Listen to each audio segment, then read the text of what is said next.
Ecclesiastes chapter 3, verse 1, a very familiar verse. This is what the Bible says. To everything there is a season and a time to every purpose under the heaven.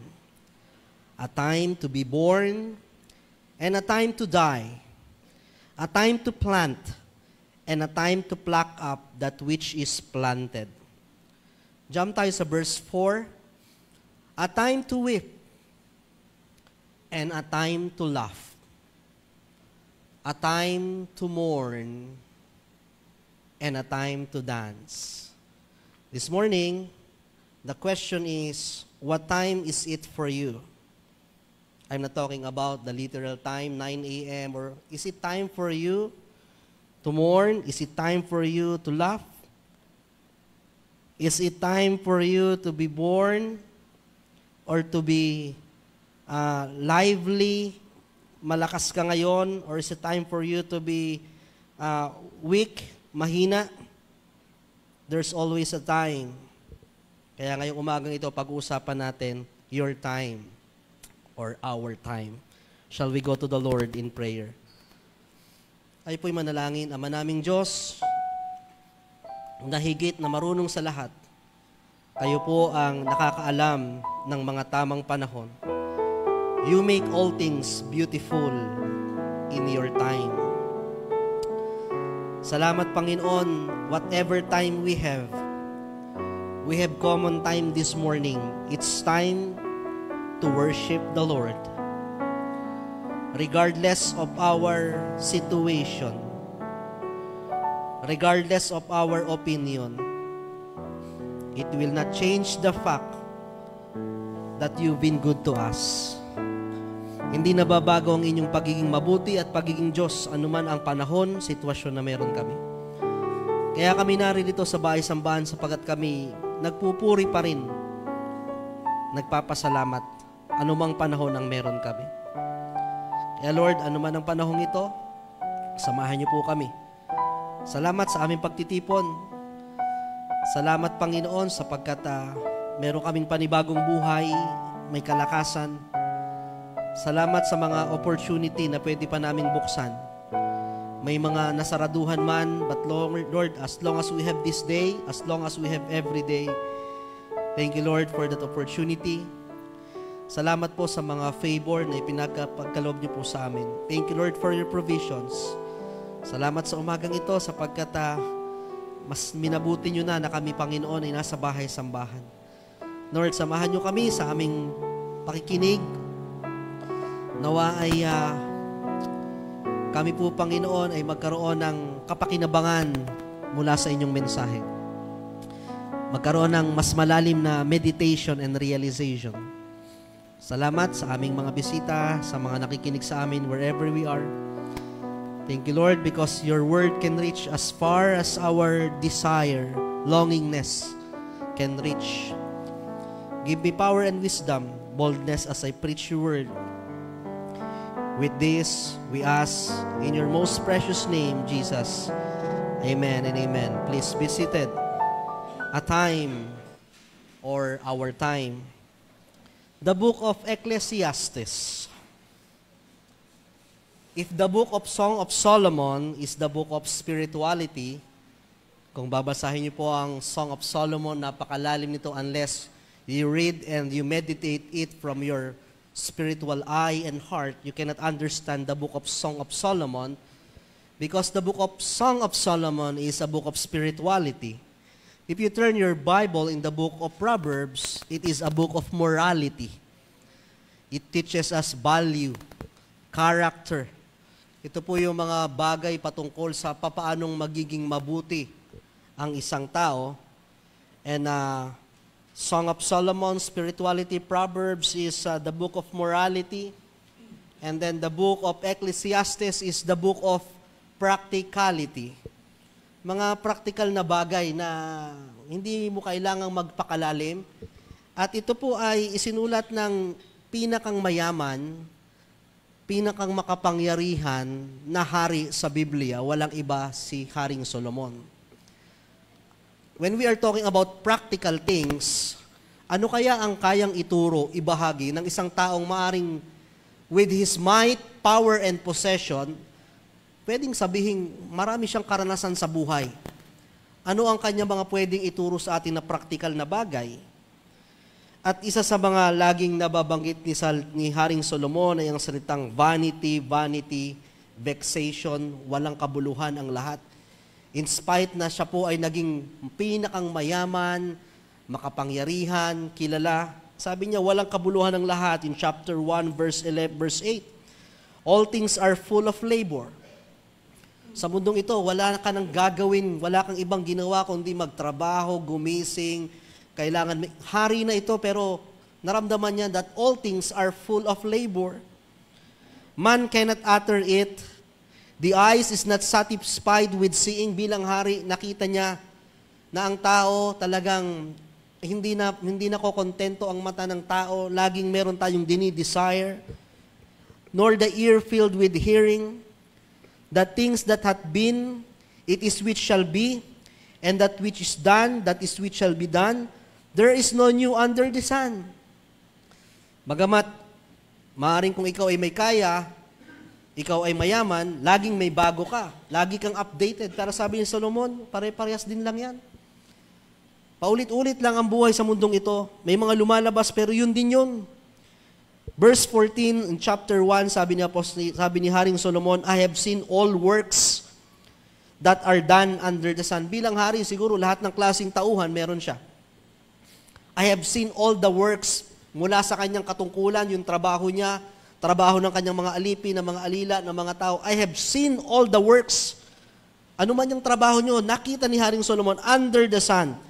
And behold, ito ang conclusion niya, all is vanity and vexation of spirits. Bandang huli, mawawala din at wala din kabuluhan. But on chapter 3, this time, nagtuturo naman siya ng mga practical na bagay patungkol sa ating panahon or sa ating oras. In Ecclesiastes chapter 3, he talks about time. Ang dami po niyan. A time to ganito, may panahon. Pero kukuha lang tayo ng 3 panahon na maaaring pagmuni-munian natin, practical things and spiritual things. And that will be on verse 2 and verse 4. And each point tells us about different situations and moments of our life. Kaya magandang isipin natin, dito sa mga time na sinasabi ni Solomon, nasang panahon ba ako ngayon? First is on verse 2. Sabi po sa verse 2, there's a time to be born and a time to die. But I want you to ponder on the word, a time to plant and a time to pluck up that which is planted. May panahon ng pagtatanim, may panahon din po ng pag-ani. This principle is not new. Or maaaring sabihin natin sa panahon natin, lagi nating naoobserbahan ito sa buhay, lagi nating naririnig ang mga katagang yan, pero sa panahon pa lang po ni Haring Solomon, naobserbahan na niya na sa buhay, may panahon ng pagtatanim at may panahon ng pag-ani. It's the principle of sowing and reaping. Sa ngayon, ang katagang, pag may sinuksok, may madudukot, pag may tinanim, may aanihin, naririnig natin. But even in those ancient times, na-discover na ni Solomon bilang isang hari, mayaman, matalino, na-discover na niya na meron talagang panahon ng pagtatanim at merong panahon na ikaw ay aani. It's not always literal na nagtatanim ka ng buto, ng palay, ng halaman. Hindi po laging ganon. May mga iba't ibang klaseng pagtatanim sa larangan ng buhay na itinuturo ng buhay na ito na hindi man sa lahat ng pagkakataon, but most of the time, kung ano ang iyong itinanim, ang ginawa mo sa iyong buhay, siya rin ang iyong aanihin. With our life, if not all, but most of what you are today is because of what you did yesterday. Kung ano ka ngayon, kung ano ang hina-harvest mo ngayon, most of it, 95% of it, is the result of what you planted, ano ang tinanim mo nung mga nakaraang araw, nung mga nakaraang taon ng iyong buhay. And most of what we are doing today, is because of our actions and our decisions we did yesterday. Kung ano ka ngayon, kung ano man ang kalalagayan ng iyong spiritual life, ng mental life, ng family mo, ng trabaho mo, ng karamdaman mo, ng financial mo, it is because of what you planted, what you decided and acted from your past days. Because totoo ang principle of what you sow is what you will reap. And if there's something wrong with us today, we should also consider that what you are doing today, what you are planting and making decision today, will be the result of your tomorrow or your future. Kung noon man kung maganda ang ating tinanim, maganda ang inaani, pero kung masama man ang ating tanim noon, may mga pagkukulang tayo, tapos na yon. Pero kung ano yung ginagawa mo pa ngayon, siya naman ang magtatakda kung ano ang aanihin mo bukas sa makalawa at sa mga susunod. Ang tawag dyan, a principle of sowing and reaping. May mga bagay na inaani natin, whether good or bad, na hindi naman tayo ang nagtanim. Meron din pong ganon. 5 or 10%. Maaring dahil sa magulang mo, hindi naman talaga ikaw nagpakahirap. Maaring dahil sa kapatid mo, dahil may mga ibang tao. May mga bagay na umaani tayo ng mabubuti na hindi naman talaga tayong nagtanim. At meron ding mga pagkakataon na umaani ka ng masama pero hindi ikaw ang gumawa. Pero maliit na porsyento lang yon. Because most of it, tayo mismo ang may desisyon at may action. That's why, be careful what you do with your life and how you invest for your life because we believe in the principle of sowing and reaping. Tingnan niyo yung inyong katabi. Tingnan niyo. Yan ay bunga ng kung anuman ang tinanim niya sa mga nakaraan. It can be by physical, it can be by financial, it can be by spiritual, it can be by mental. That is the result. By nature, by practicality, totoo yan. Yan ang tinuturo sa atin ng buhay. Ano po ba yung mga bagay na ating itinatanim at aanihin? First, in terms of spirituality, there is sowing and there is reaping. Pagdating sa spiritual na bagay, mga maaring hindi naiintindihan ng iba, hindi lang sa mga ibang practical na bagay nagtatanim din tayo spiritually. At kung tayo ay nagtanim, kung tayo ay naglabor, kung tayo ay nagsakripisyo with our spiritual life, there is also a reaping or harvest time. Way back then, 40 years ago, before 1983, na kung saan ang ating pastor at ang kanyang may bahay, nagdesisyon, it took a leap of faith to go to Oriental Mindoro, na kung saan walang binhi ng pananampalataya sa lugar na ito. Maaring wala pang masyadong mananampalataya, walang mga Baptist churches, pero nagsimula silang magtanim, naghayag ng salita ng Diyos, nagbahay-bahay, maaring walang mga namumunga ng umpisa, maaring mahirap, maaring mga nasisikatan ng araw, maaring mga natatagtag ang mga binhi. But they just sow and sow and sow and sow. Nagtanim ng nagtanim. Hanggang sa dumating yung time, the Bible principle is true. If you sow, kung ikaw ay magtatanim, there will be reaping. After 40 years, we can see the ministry here in Oriental Mindoro. We started from scratch or nothing. But the Lord blessed us with a bountiful harvest. Sapagkat nandun po yung principle na walang aanihin ganito sa ngayon. Kung walang mga miyembro, walang pastor na nagsakripisyo, walang mga kapatiran na nagmahal sa gawain, walang mga kapatiran na nagtanim ng kanilang pananampalataya, ng kanilang oras, ng kanilang kalakasan, ng kanilang kayamanan. That's why there is this reaping time, a harvest time for this church, because we planted and we sow and now we reap. Kaya po, kung may mga kapatiran tayo, may mga pioneer members tayo na kung saan nagsakripisyo sa iglesyang ito. Kung kayo man ngayon, ang mga mananampalataya sa kasulukuyan for such a time as this, na kayo yung nandito sa iglesyang ito naman yung panahon that you will plant something spiritually for this church. And probably 10 years from now, 15 years from now, or another decades from now, you will see the fruit of your labor. Whatever we planted in the ministry, there is a reaping and harvest time. Umaani rin po tayo sa spiritual na buhay natin. Makikita po natin sa ating pong church, dati-rate, wala naman tayong mga choir na mararami. Maaring nung umpisa, ang nagka-choir lamang ay 3, 4, 5. Walang mga tumutugtog, si Sister Lenny lamang.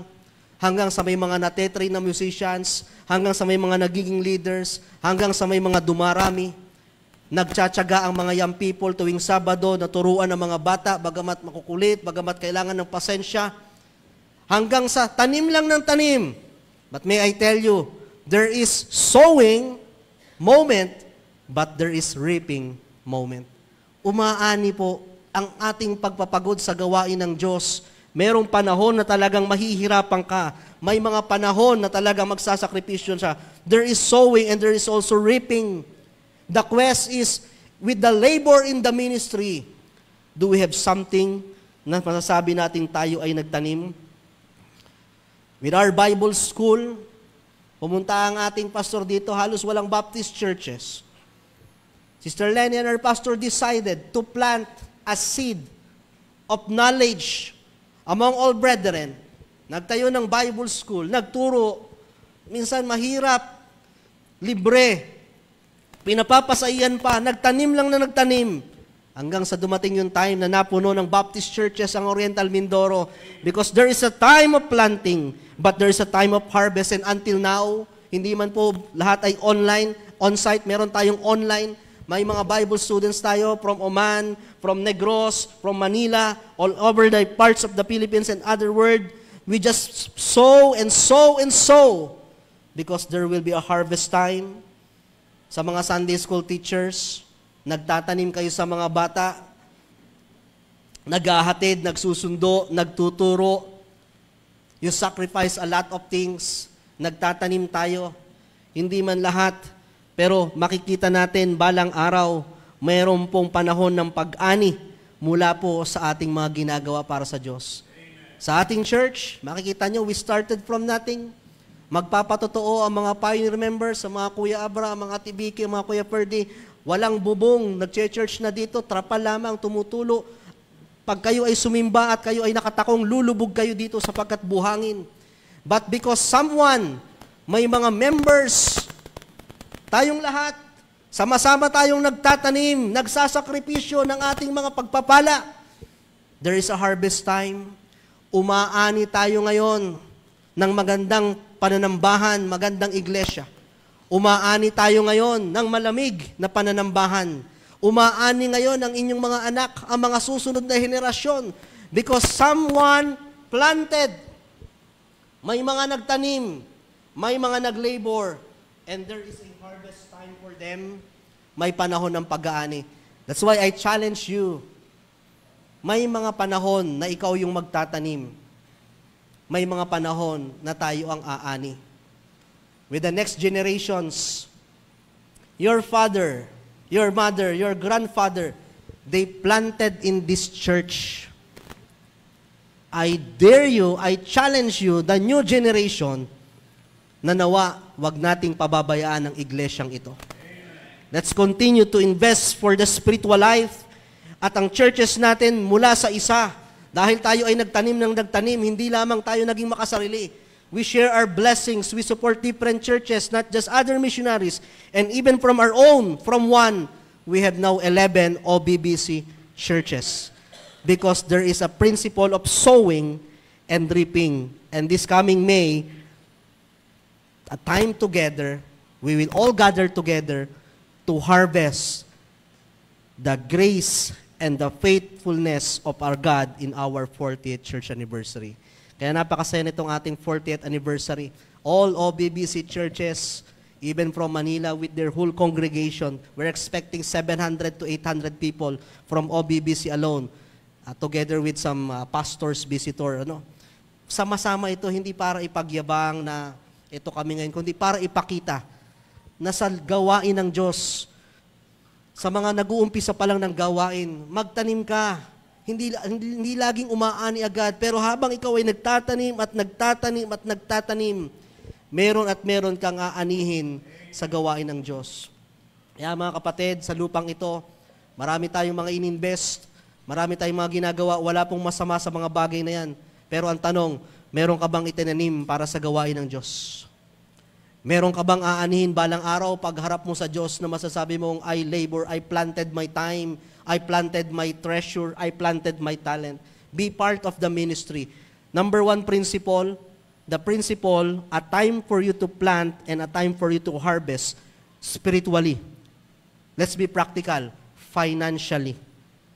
In terms of financial, may panahon ng pagtatrabaho, may panahon ng pagtatanim, at may panahon ng pag-harvest. Mga kabataan, ngayon nagtatanim kayo, nagpapagod kayo, nagsusunog kayo ng kilay sa inyong mga kurso. Kung ano ang ginagawa nyo sa inyong pag-aaral, aanihin nyo yan.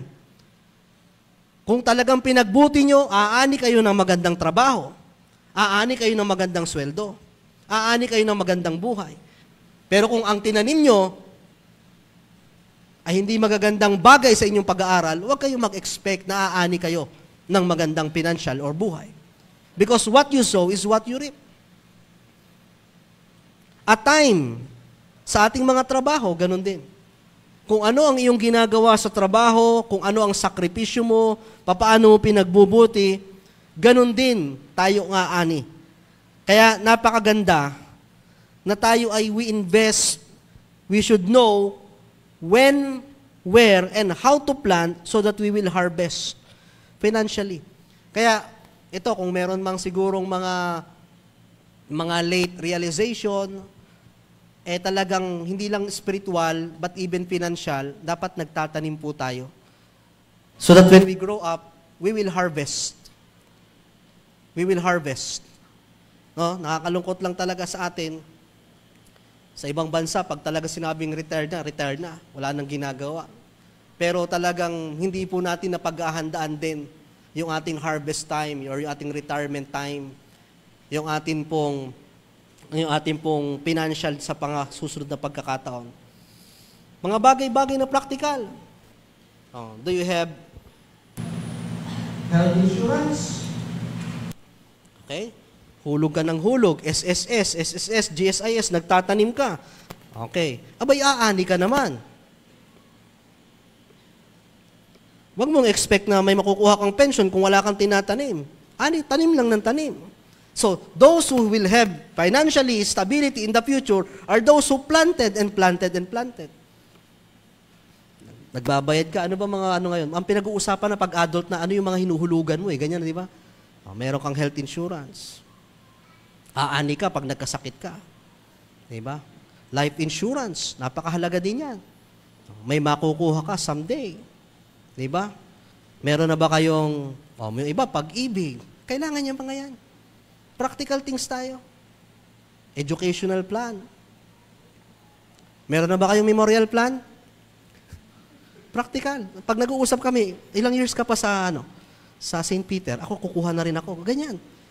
Aani yan Because what you are doing today, financially, you are planting Nang sa gayon, in the future, aanihin mo na lang, hindi yung doon ka pala magtatanim. Be practical. Napakahalaga po niyan. Kaya nga kung may mga kabataan, lagi yung tinuturo, both tayo We are going to spiritual sphere, but as long as we are in this earth, we are living in physical sphere. Ibig sabihin, we are living by financial. You need to plant and plant. Pagbutihin ang pag-aaral, ang pagtatrabaho, ang pagsisave, everything. Nang sa gayon, may aanihin.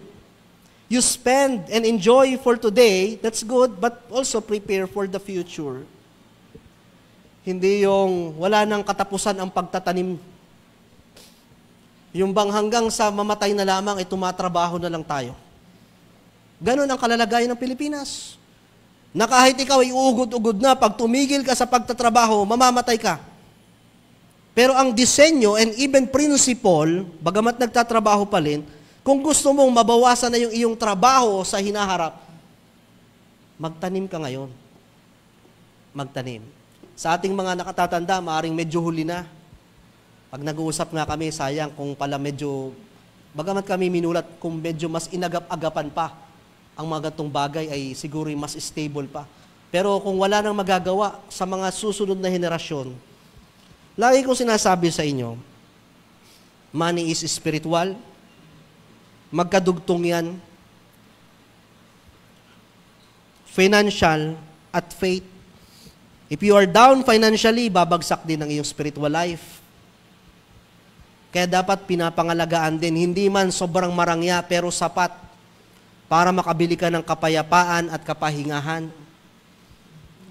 Naniniwala ba kayo, pagka kayo walang pera, nanghihina din kayo spiritually? Di ba? Ay buti sana kung yung kanta kaninang paid in full, pati yung mga bayarin. Di ba? Nanghihina din. Kaya dapat, stewardship yan, binabantayan din natin yung ating financial life. Lahat tayo, kahit ako malaking binabantay kasi the moment na bumabagsak ang iyong financial life, babagsak ang spiritual life. Ang hirap maglingkod sa Panginoon ng gano'n. At ang sikreto, what are you doing today? Ano yung mga tinataniman mo, linalamanan mo? Nang sa gayon, there will be a harvest time for you. Practical. Socially, planting and reaping. Magtanim ka ng pakikisama.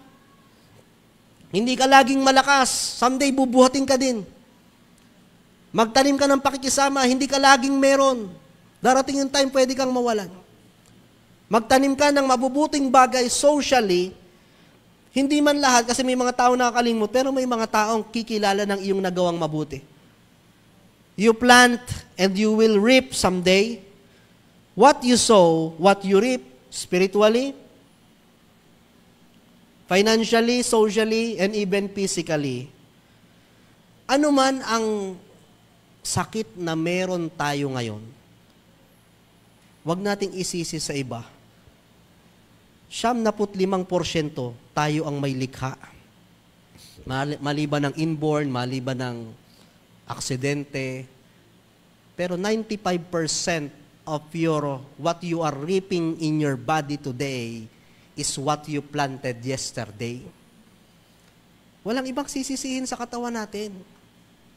Ano ang ating kinain? Ano ang ating naging lifestyle?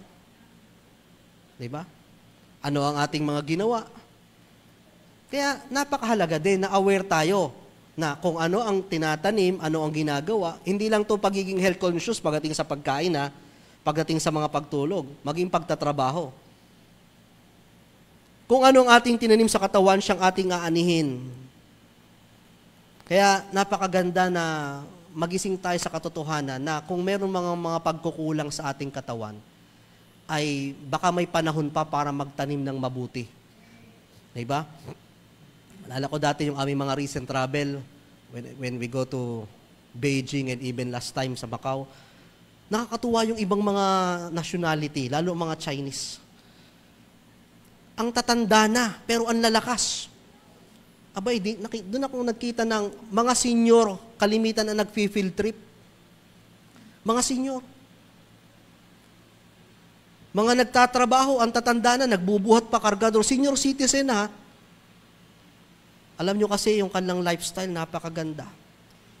Diba? Sa mga Chinese country po, hindi kayo bibigyan ng tubig, laging tsaa. Tsaa, mainit. Sa atin, soft drinks, yan. Pepsi, Mountain Dew. Pag sinabi mong water, ang bibigay sa'yo tubig nga, ang init naman. Diba? Tapos talagang sila, lifestyle, trabaho, kumikilos, ganto-ganto. Maliban na lang yung mga sindikato at mga mafia, tingnan niyo yung mga Chinese, walang malalaking tiyan. Mga talaga, Nakakainggit kasi sabi namin, grabe itong mga ito, senior citizen, kala mo kabataan. Inaakit yung mga hagdan, ang tataas. Nagbubuhat sa airport ng mga karga, nagtutulak ng wheelchair. That is lifestyle because what they planted, they are sowing. and they are reaping. Kaya napakahalaga po to plant. Napakahalaga na on our last retirement age ay may natitira pang lakas. Kasi paano mo nga masasabing retire ka na at i-enjoy mo ang buhay kung wala ka ng lakas? Di ba? Kaya naiinggit ako dun sa mga nag-70 na pero ang lalakas. Di ba? Tinan mo sina Tatay Joe, sina Tatay Magtanggol. Lagi ko tinatanong, ilang taon na ho kayo? Aba, condition pa. Lesson din yan, di ba? O, nakita ko ang ating pastor, 65, parang mahina na agad. Because what you plant is what you will reap. Walang pwedeng ibang sisihin. Kaya may panahon pa para ayusin ang mga bagay-bagay sa buhay. Kaya unti-unti tayo, kaya nga meron tayong Fitness for Christ. Kaso once a month lang yan, pero yung kain lamang pa rin. Nagdadagdag tayo ng mga pwedeng gawin eh. May bago kaming libangan, dart, kaso kamay lang ang gumagalaw. Ano pa kayang pwedeng idagdag? May bago akong lifestyle na gagawin ngayon. No? Di ba? Banda-banda dyan, siguro. Okay. Okay. Hindi ko na kaya mag-basketball eh. No? Maganda yung parang gusto kong ibalik yung kahapon attorney Torano, katext ko si Ate Len, yung badminton. Maganda yun. Nagbabadminton ako dati, kaso mahingal din eh. Kailangan magdagdag. Hindi mo man mabawasan talaga lahat niyang linalagay mo sa iyong katawan, pero may panlaban ka, Kuya Jun, di ba? Iba yung may panlaban eh. Pero kung talagang wala kang tinatanim, wala kang ginagawa, huwag kang magtaka. 60, gumagapang ka na. Oo, walang sisihan yun. Hindi naman si Lord ang kumain ng lechon. Di ba? Hindi rin naman ang jablo ang nagpagod ng sobra sa katawan.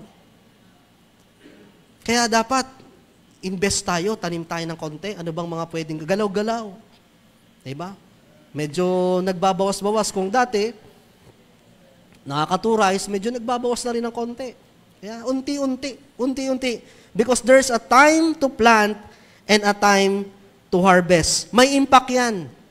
Minsan sa harvest, hindi man tayo lahat na nagtanim. Minsan may mga magulang, sino man. Pero mostly, tayo ang nagtatanim. Basically, huwag umasa sa tinanim ng iba, magsariling sikap ng tanim.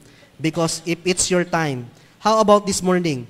Is it your time to plant? Sino dito yung medyo, grinding mode pa, trabaho, sunog ng kilay, aral ng aral? Sino dito yung mga talagang, labor, plant. Meron din namang mga harvest time na. Medyo, tapos na kami, nakapagpaaral na kami, nag-enjoy na kami, at mo si Ate Belen, harvest time, sa tagal ng trabaho niyan eh. Pero kung wala yang tinanim, wala yang hinulugan, wala yang ginawa, walang aanihin yan. Kung gusto nyo mag-harvest in the future, magtanim kayo ng magtanim. Because totoo ang principle ng sowing and reaping. So number 1, there's a time to plant and a time for a harvest. Pangalawa, sa verse 4, a time to weep and a time to laugh. A time to mourn and a time to dance. May panahon daw na iyakan. May panahon na halakhakan. May panahon na nagdurusa. May panahon na sumasayaw o masaya. Sino ba ang nagsasalita? Si Haring Solomon. Bilang isang pinakang mayaman, pinakang matalino, pinakang magaling na hari. Sa tingin nyo, ano pang dahilan para maging malungkot ito? Abay, sa yaman mong yan, sa kapangyarihan mong yan, sa talino mong yan, lumulungkot ka pa. Sabi ni Haring Solomon, kahit ako'y hari, may panahong umiiyak, may panahong tumatawa, may panahong ako'y nagluluksa at may panahong ako'y sumasaya. Ano po ang lesson? No exemptions. No matter how rich you are, how powerful you are, how holy you are, may ganyang moment sa iyong buhay. Panahong iyak at panahon ng pagtawa. May panahon na malungkot, may panahon na kawalan, may panahon na umiiyak. May panahon na parang pasan-pasan natin ang mundo. May panahon na ikaw ay may sakit. May panahon na ikaw ay nasasaktan. May panahon na ikaw ay may kahinaan. There's a time to mourn and that's the reality of life. Sa ating pong buhay, maraming pagkakataon na tayo ay umiiyak Yung isa, time of labor, time of plant, trabaho, aral, sasamahan pa ng pag-iyak, problema, may mga ganyang moment sa ating talagang buhay. Hindi natin mabibilang ang mga pagkakataong yan, na nandyan tayo sa tagpong yan. But if there's a time to mourn and a time to weep, the Bible is also very clear that there is a time to dance and a time to laugh. I want you to open your Bible, wala dyan, Psalm 30 verse 5. Gusto kong guhitan nyo tong verse na ito, Psalm 30 verse 5, in case na ang buhay nyo puro na lang pag-iyak, in case na parang puro na lang trabaho, okay? In case na ang buhay nyo ay parang wala nang nangyayari. Psalm 30 verse 5. Are you there? Sabi sa Psalm 30 verse 5, for his anger endureth but a moment. But look at this. For his anger endureth but a moment. In his favor is life. This one. Weeping, ang pag-iyak, weeping, may endure for a night, but joy cometh in the morning. Weeping may endure for a night, but joy cometh in the morning. Oo, umiiyak ka buong gabi. Pero kahit anong pag-iyak mo, may naghihintay na masasayang bagay na darating sa iyo sa kinabukasan. There is also a time to laugh and a time to dance. May kanya-kanya tayong kwento. May kanya-kanyang kwento ang bawat mag-asawa, ang bawat pamilya. With our family, probably, we are anticipating na bilang pamilya ng pastor, malapit ka sa Diyos, everything is well, everything is perfect, but there are countless tears in the eyes of my mother. Maraming mga pagsubok, maraming pag-iyak, halo-halo, merong delay, may denial, may death, may discouragement, lahat ng pag-atake. At minsan ba parang iniisip mo na parang kung ganito na lamang, puro iyakan na lang ba, puro problema, puro consummation. But the Bible says, there will be weeping. You may endure weeping at the whole night. But don't give up. Because in the morning, there will be laughter and joy. May mga panahong masaya. Kaya we are grateful, very grateful sa Panginoon. Last week, we have I do believe that is our first family travel together. May mga panahon man na kami ay umiiyak, may mga panahon man na talagang malungkot. Ipinapakita ng Diyos, mga anak, hindi rin laging ganyan. May mga panahon nakakalingain ko kayo, papasayahin ko kayo. We used to travel. Nagtatravel kami ng amin, nagtatravel ng sarili si Jane, si ganito. Pero sabi namin, why don't we celebrate the birthday of our pastor? Imbis na tayo ay maging malungkot at mamiss natin na wala na siya. I do believe, gugustuhin ng ating pastor na tayo ay mag-enjoy bilang family. It's not yet time. Hindi na ito ang panahon para magluksa at umiyak. Panahon na para magsaya. Ganon din po sa ating buhay, mga kapatid. Don't give up. Don't give up. May mga panahon na talagang you will mourn, you will weep, pero hindi yan ang design ng Diyos na hanggang matapos puro ganyan na lang. Someday God will send something, someone, an event, mga bagay na magpapasaya sa'yo. Even maliliit na bagay, magpapasaya sa atin. At kung tayo naman po ay nasa time of mourning, you mourn. Ito ang malungkot sa atin eh. But if that season, if God put you in a time to dance and to laugh, you laugh. Pag binigyan kayo ng pagkakataon ng Diyos na magsaya, magsaya kayo, huwag niyong bitbitin ang lungkot.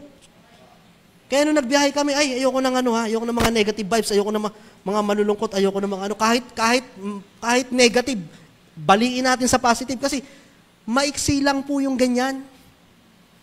Maiksi lang yan. Compare sa buong taon, sa buong buhay nyo, bihira lang mangyari yung mga laughter na masasaya talaga, yung mga weeping. Kaya pag nandun kayo, mag-enjoy kayo. Di ba? Medyo contrary, Pero pag bihira naman kayo makakain ng buffet at masasarap, ay kumain kayo. Huwag nyo munang isipin yung, hindi naman ganyan lagi yung ulam nyo eh. Kaya nga nung isang araw bumalik kami, ito na naman, kita ko si Jay, nagsasampay. Yung isa nagwawalis, ako naman nagtutusok-tusok, ito na naman ang buhay natin. Kaya pagka may kakaibang pangyayari sa buhay, Samantalahin nyo yun. Be grateful. Enjoy. Hindi naman kailangan laging abroad, kahit nandito lang sa mga lugar. Enjoy. Kaya nga, pag mga young people, sinasama ko kayo sa outing, huwag kayo mag-cellphone. Sa bahay na lang kayo, kung kayo magte-text lang dyan, mag-enjoy tayo, mag-fellowship tayo, lakad-lakad tayo dito, magluto tayo. Enjoy nyo kasi ang problema sa atin, malulungkot ang maraming bahagi ng buhay natin. We mourn, we plant, we labor. Biglang bibigyan tayo ng Diyos ng season na, magsaya ka naman. Ayaw mo naman magsaya.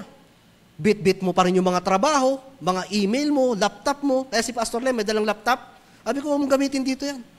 Mag-enjoy tayo, tsaka na muna. Pag uwi, doon tayo mag-isip ng message. Kaya kagabi, nag-uusap kami anong message. Nag-share lang kami. Kasi bihira lang yung ganun. I-enjoy mo yung mga season nun. Kasi pagkatapos nun, dadaing ka na naman sa Panginoon, Lord, ganito na naman buhay. Hindi, pinadaan kita ng bakasyon, hindi ka nagbakasyon eh. Diba? Pinadaan kita para mag-enjoy, hindi ka nag-enjoy. Diba? Kaya pag may mga opportunity, lalo pat mga les, mga libre, may mga pagkakataon, meron tayong outing. Ay, wag na, maglalaba. Hindi nauubos yung labahin.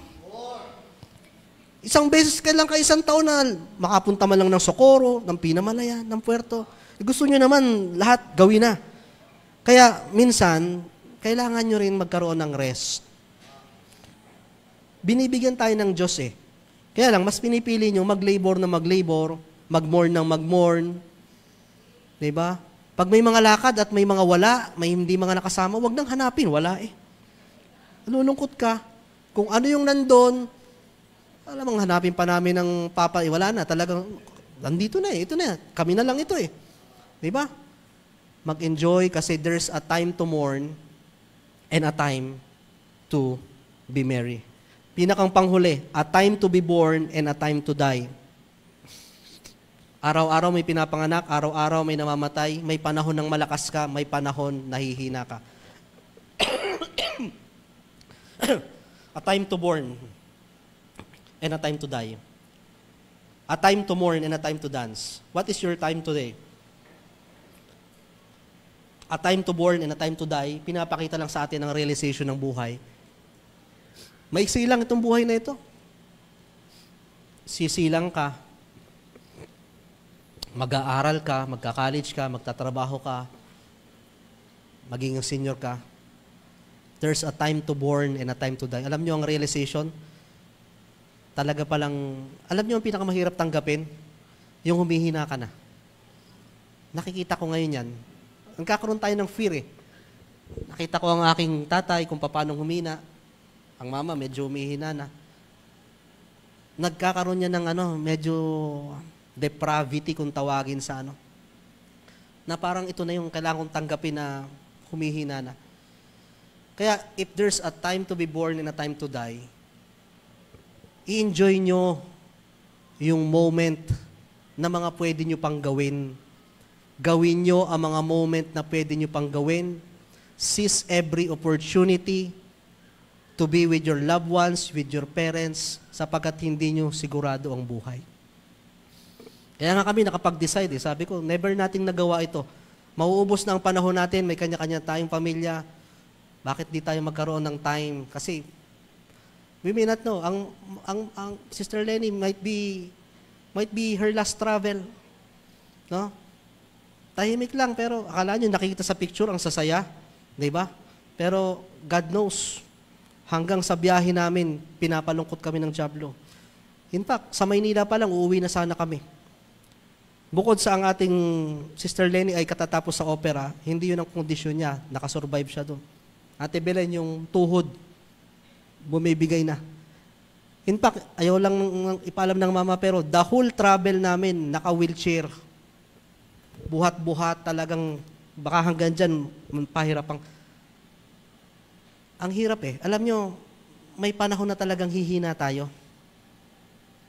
Kaya hanggat kaya nyong makapiling ang mahal nyo sa buhay, hanggat kaya nyong pasayahin, hanggat kaya nyong ibigay ang pwede nyong ibigay, ibigay nyo na. Because there's a time to die. Diba?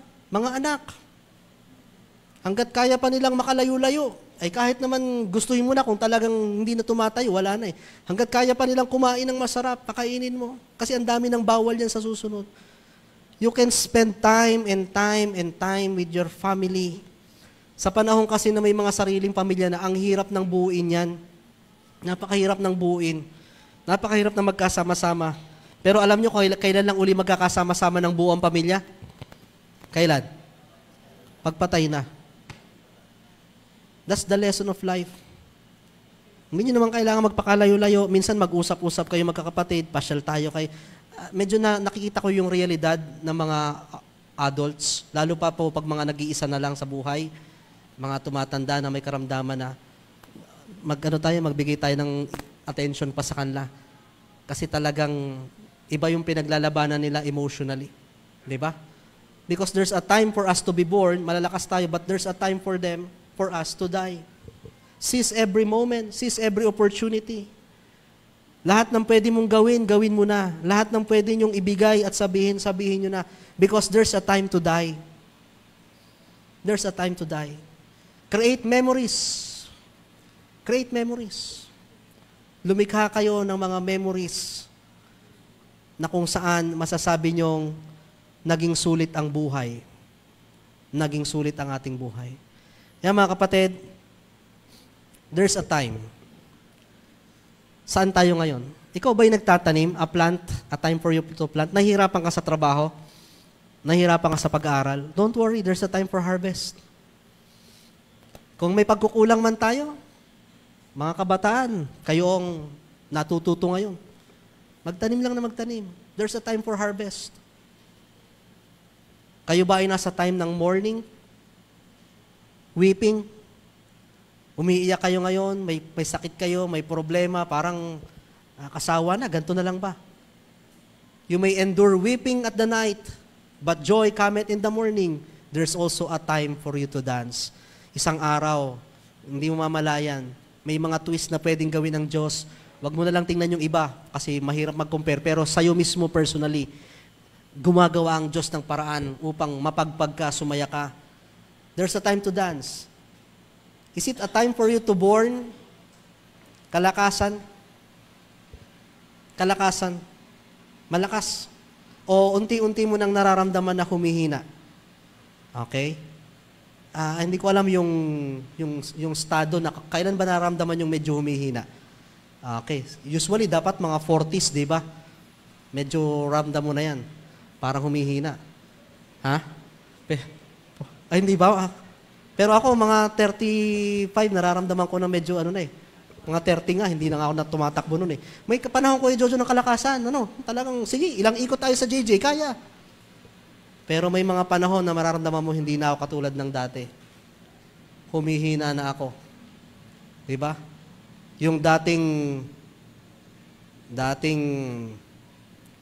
ikaw ay fast break, diba? Ano na ngayon? Breakfast. Okay? Mahirap na. Kaya ano man ang ipagkaloob ng Panginoon, sulitin natin. Diba? Nag-i-invest tayo sa langit. Pero nag-i-invest din tayo sa lupa ng mga memories. Bakit? Iiwanan natin tong lupang ito eh. Diba? Iiwanan natin tong lupang ito. Kaya there's also a time for us to dance. Kaya mga kapatid, hindi ko alam kung anong oras na sa inyo. Hindi yan. Yung buhay nyo. Hindi ko alam kung alin kayo dyan.